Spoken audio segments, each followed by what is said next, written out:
Hello and welcome back. I apologize for the slight delay.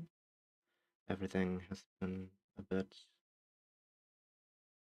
bit stressed for me right now, but let's calm down together by reading some more stories. As I've already put into the description, I highly recommend that you pick some ambience you like from YouTube, for example, of a crackling fireplace or the sound of rain on a car roof. Um, because I think it might make listening to this a bit more pleasant. But you're free to do whatever you like, of course. I have not decided which stories I want to read today, so this will happen live.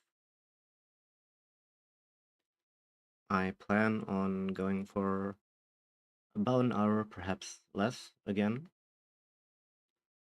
just like last time, and we'll see how many stories we can cover in that time. First, let's start with Owl Luck Oye, the Dream God, perhaps. I'm curious to see what that's about.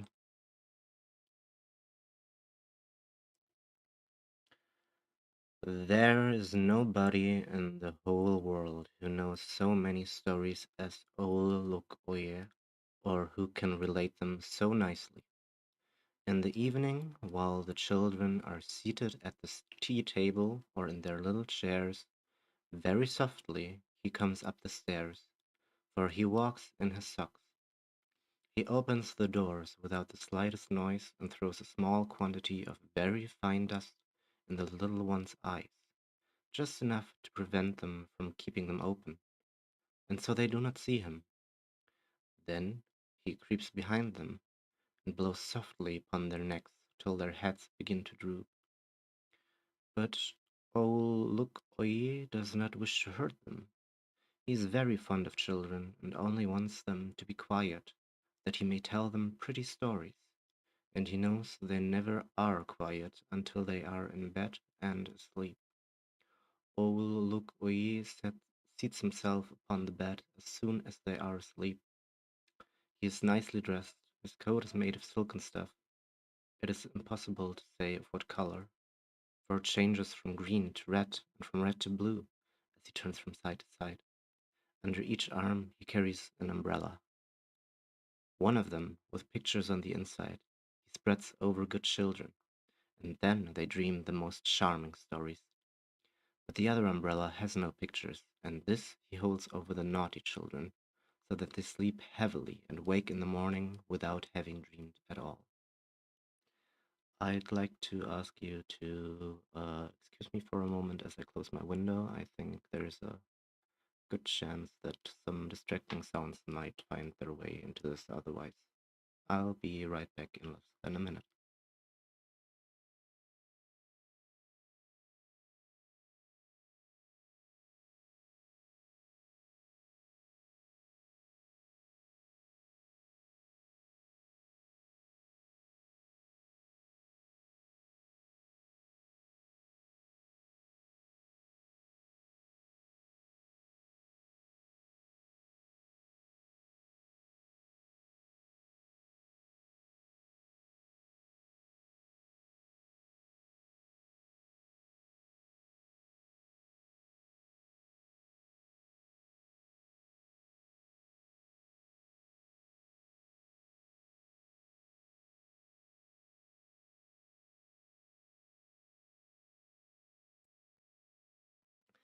Thank you for your patience. Let's continue.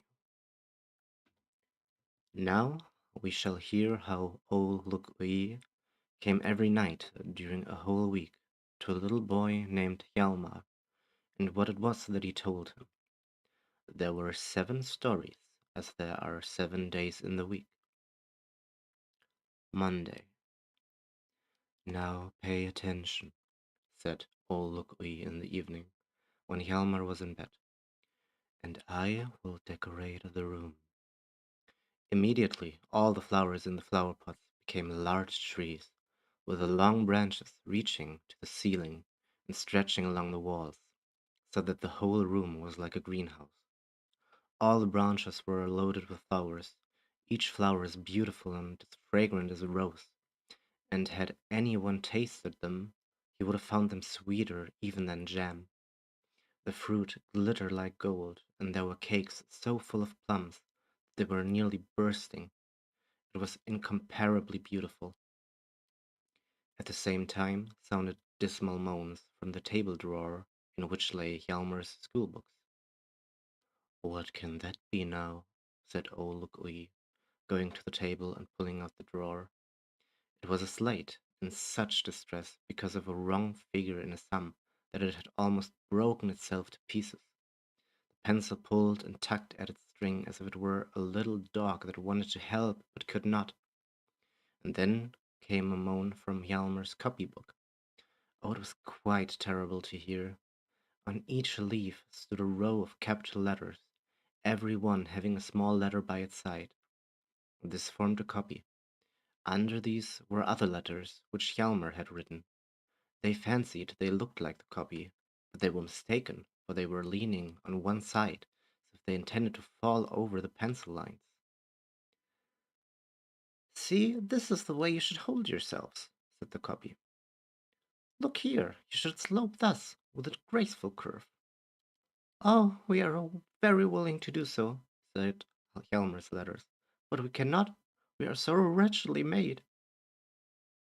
"You must be scratched out, then," said old Look-Oye. "Oh no!" they cried, and then they stood up so gracefully that it was quite a pleasure to look at them. "Now we must give up our stories and exercise these letters," said old Look-Oye. "One, two, 1, 2." So he drilled them till they stood up gracefully and looked as beautiful as a copy could look. But after old Look-Oye was gone, and Hjalmar looked at them in the morning, they were as wretched and awkward as ever. Tuesday.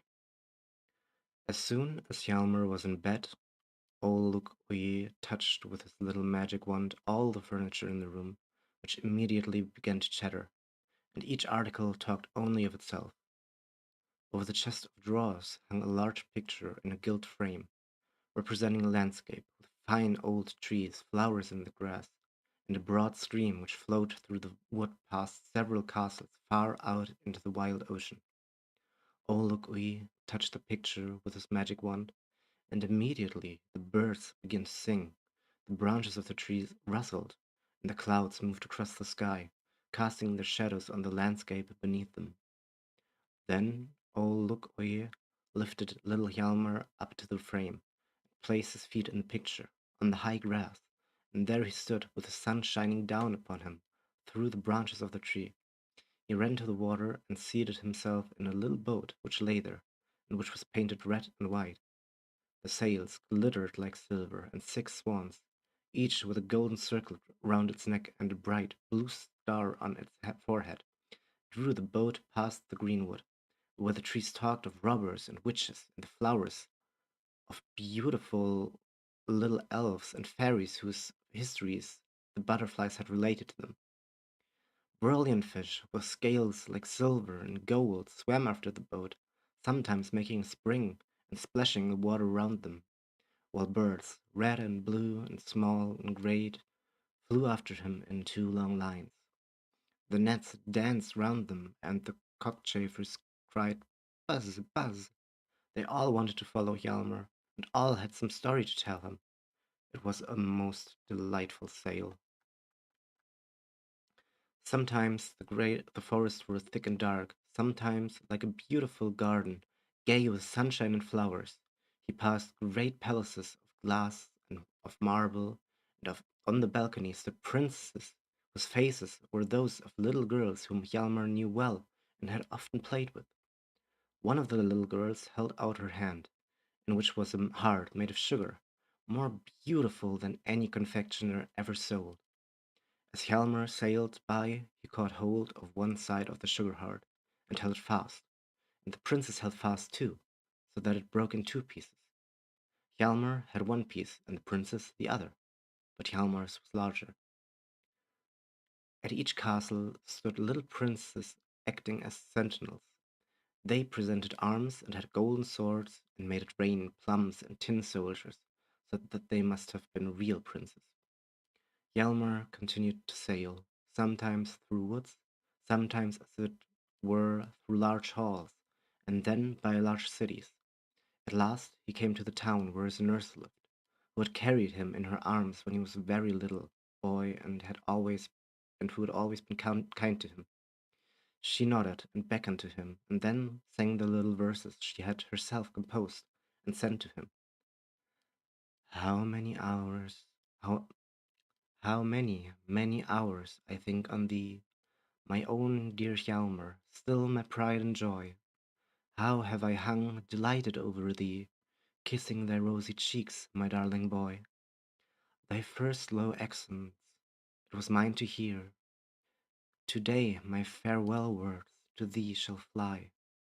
Oh, may the Lord thy shield be ever near, and fit thee for a mention in the sky. And all the birds sang the same tune, the flowers danced on their stems, and the old trees nodded as if old Look Oye had been telling them stories as well. Wednesday. How the rain did pour down! Hjalmar could hear it in his sleep, and when old Look Oye opened the window, the water flowed quite up to the windowsill. It had the appearance of a large lake outside. The beautiful ship lay close to the house. Wilt thou sail with me tonight, little Hjalmar? Said old Look Oye. Then we shall see foreign countries, and thou shalt return here in the morning. All in a moment there stood Hjalmar, in his best clothes, on the deck of the noble ship, and immediately the weather became fine. They sailed through the streets, round by the church, while on every side rolled the wide great sea. They sailed till the land disappeared, and then they saw a flock of storks, who had left their own country and were travelling to warmer climates. The storks flew one behind another and had already been a long, long time on the wing. One of them seemed so tired that his wings could scarcely carry him. He was soon left very far behind. At length he sank lower and lower, with outstretched wings, flapping them in vain, till his feet touched the rigging of the ship, and he slid from the sails to the deck and stood before them. Then a sailor boy caught him and put him in the hen house with the fowls, the ducks, and the turkeys, while the poor stork stood quite bewildered among them. Just look at that fellow, said the chickens.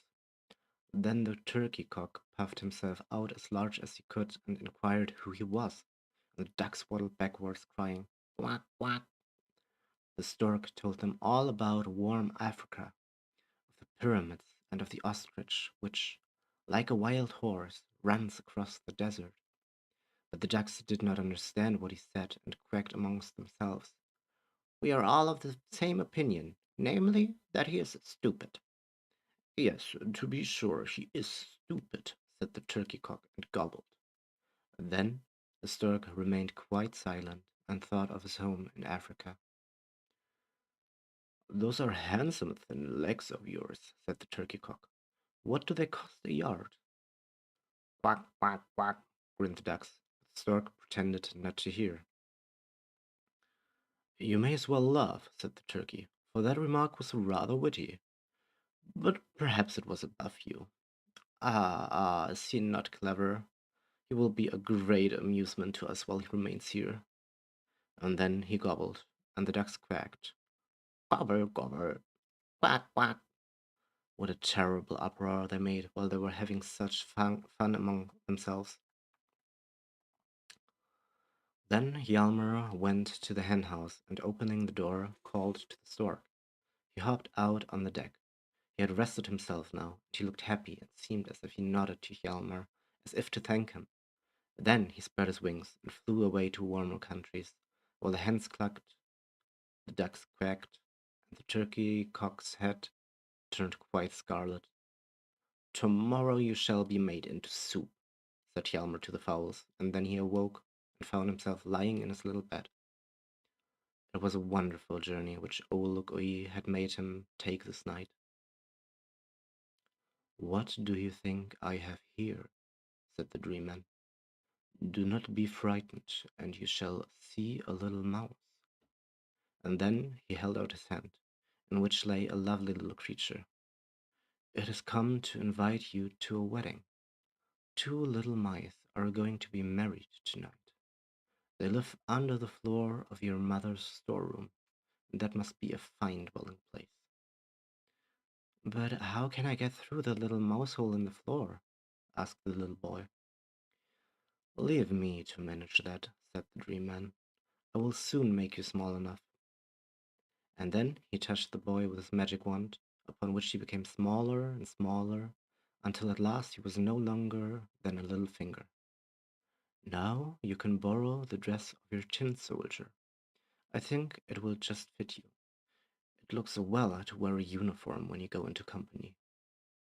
"Yes, certainly," said the boy, and in a moment he was dressed as neatly as the neatest of all tin soldiers. "Will you be so good as to seat yourself in your mamma's thimble," said the little mouse, "that I may have the pleasure of drawing you to the wedding?" "Will you really take so much trouble, young lady?" said he. And so in this way he rode to the mouse's wedding. First they went under the floor, and then through a long passage which was scarcely high enough to allow the thimble to drive under, and the whole passage was lit up with the light of rotten wood. "Does it not smell delicious?" asked the mouse as she drove along. "The wall and the floor have been smeared with bacon rind. Nothing could be nicer." Very soon they arrived at the bridal hall. On the right stood all the little lady mice, whispering and giggling as if they were making game of each other. To the left there were gentlemen mice, stroking their whiskers with their forepaws. In the center of the hall could be seen the bridal pair, standing side by side in a hollow cheese rind and kissing each other while all eyes were upon them. More and more friends kept coming, till the mice were in danger of treating each other to death, for the bridal pair now stood in the doorway, and none could pass in or out. The room had been rubbed over with bacon rind like the passage, which was all the refreshment offered to the guests. For dessert, a pea was passed around, on which the mouse had bitten the first letters of the names of the betrothed pair. This was something quite uncommon. All the mice said it was a very beautiful wedding, and that they had been very agreeably entertained. After this, Hjalmar returned home. He had certainly been in grand society, but he had been obliged to creep under a room and to make himself small enough to wear the uniform of a tin soldier. Friday. "It is incredible how many old people there are who would be glad to have me at night," said old Oi, "especially those who have done something wrong. Good old Ole, they say to me, we cannot close our eyes, and we lie awake the whole night and see all our evil deeds sitting on our beds like little imps and sprinkling us with scalding water. Will you come and drive them away, that we may have a good night's rest?" And then they sigh so deeply and say, "We would gladly pay you for it. Good night, old Look. The money lies in the window." But I never do anything for gold. "What shall we do tonight?" asked Hjalmar.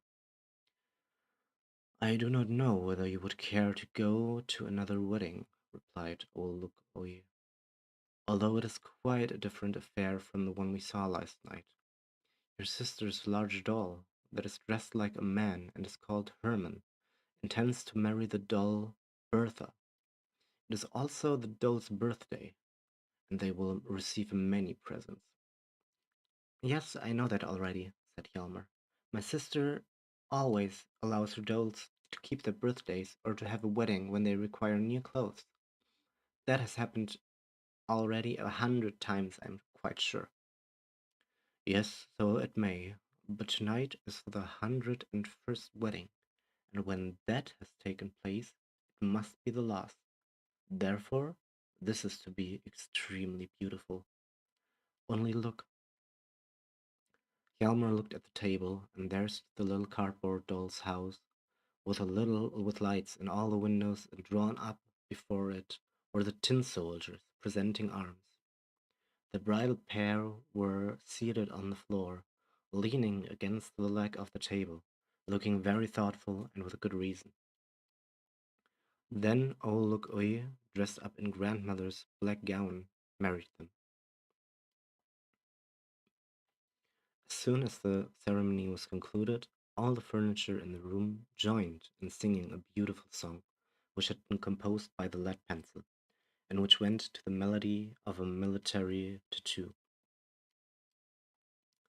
Wafted, gentle breeze, our kind farewell to the tiny house where the bright folks dwell, with their skin of kid leather fitting so well, they are straight and upright as a tailor's ell. Hurrah, hurrah, for bow and bell, let's echo repeat our kind farewell. And now came the presents, but the bridal pair had nothing to eat, for love was to be their food. Shall we go to a country house or travel? Asked the bridegroom. They consulted the swallow, who had travelled so far, and the old hen in the yard, who had brought up 5 broods of chickens. And the swallow talked to them of warm countries, with grapes hanging in large clusters on the vines, and the air is soft and mild, and about the mountains glowing with colors more beautiful than we can think of.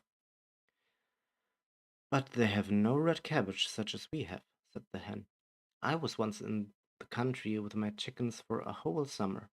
There was a large sand pit in which we could walk about and scratch as we liked. Then we got into a garden in which grew red cabbage. Oh, how nice it was! I cannot think of anything more delicious.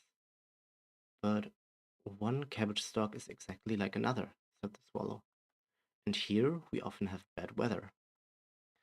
Yes, but we are accustomed to it, said the hen. But it is so cold here and freezes sometimes. Cold weather is good for cabbages, said the hen. Besides, we do have it warm here sometimes. 4 years ago we had a summer that lasted more than 5 weeks, and it was so hot one could scarcely breathe. And then in this country we have no poisonous animals, and we are free from robbers. He must be a blockhead who does not consider our country the finest of all lands. He ought not to be allowed to live here. And then the hen wept very much and said, I have also travelled. I once went 12 miles in a coop, and it was not pleasant travelling at all.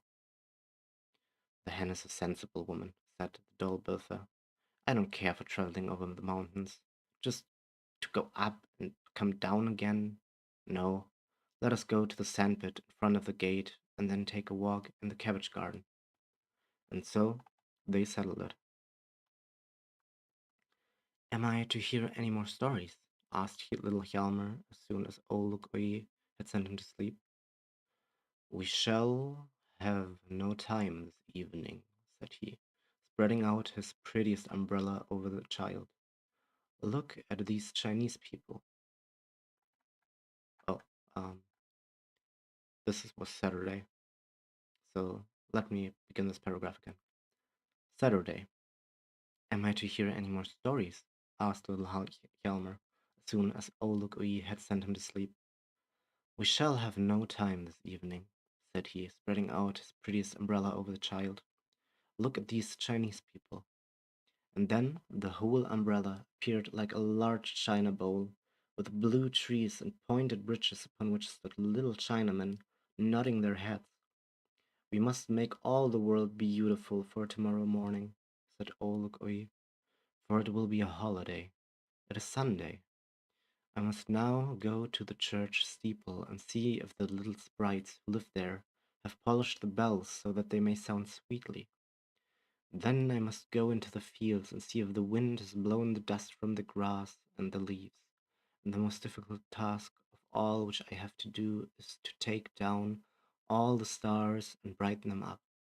I have to number them first, before I put them in my apron, and also to number the places from which I take them, so that they may go back into the right holes, or else they would not remain, and we should have a number of falling stars, for they would all tumble down one after another.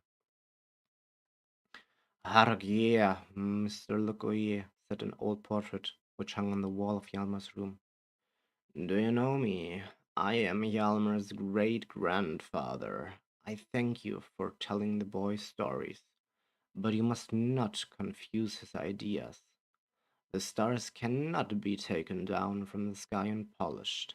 They are spheres like our earth, which is a good thing for them. Thank you, old great-grandfather, said old Oye. I thank you. You may be the head of the family, as no doubt you are, and very old, but I am older still. I am an ancient heathen. The old Romans and Greeks named me the dream god. I have visited the noblest houses, yes, and I continue to do so. Still, I know how to conduct myself both to high and low. And now you may tell the stories yourself. And so old Lukui walked off, taking his umbrellas with him. Well, well, one is never to give an opinion, I suppose, grumbled the portrait, and it woke Hjalmar. Sunday. Good evening, said old Lukui. Hjalmar nodded, and then sprang out of bed and turned his great-grandfather's portrait to the wall so that it might not interrupt them as it had done yesterday. Now, said he, you must tell me some stories about 5 green peas that lived in one pot, or of the chickseed that courted the chickweed, or of the darning needle who acted so proudly because she fancied herself an embroidery needle. You may have too much of a good thing, said old Oi. You know that I like best to show you something, so I will show you my brother. He is also called old Oi, but he never visits anyone but once, and when he does come, he takes him away on his horse, and tells him stories as they ride along. He knows only 2 stories. One of these is so wonderfully beautiful that no one in the world can imagine anything at all like it, but the other it would be impossible to describe. Then old Oye lifted Hjalmar up to the window.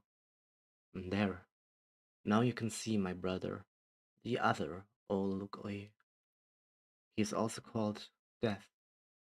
You see, he is not so bad as they represent him in picture books. There he is a skeleton, but here his coat is embroidered with silver, and he wears the splendid uniform of a hussar, and a mantle of black velvet flies behind him over the horse. Look how he gallops along. Hjalmar saw that as this old Oye rode on, he lifted up old and young and carried them away on his horse. Some he seated in front of him, and some behind, but always inquired first, how stands the record book?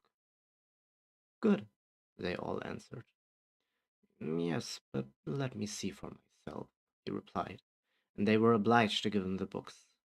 Then all those who had a very good or exceedingly good came in front of the horse and heard the beautiful story, while those who had middling or fairly good in their books were obliged to sit behind.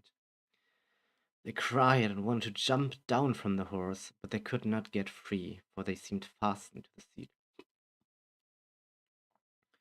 Why, that is most splendid, Lugoi, said Hjalmar. I am not in the least afraid of him. You need have no fear of him, said old Lugoi, but take care and to keep a good conduct book. Now I call that very instructive, murmured the great-grandfather's portrait. It is useful sometimes to express an opinion. so he was quite satisfied. There, these are some of the doings and sayings of old Oye. I hope he may visit you himself this evening and relate some more.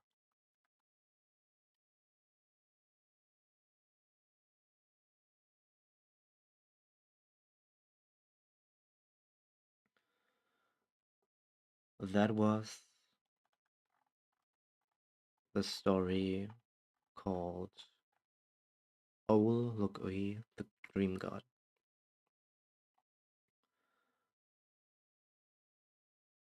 I think this will be it for today because it is quite hot in my room and I don't think it would be very smart for me to do this much longer with my window closed to not let the sounds enter into this. I should, and I will stop this here, and I wish you a great day, and thank you for listening.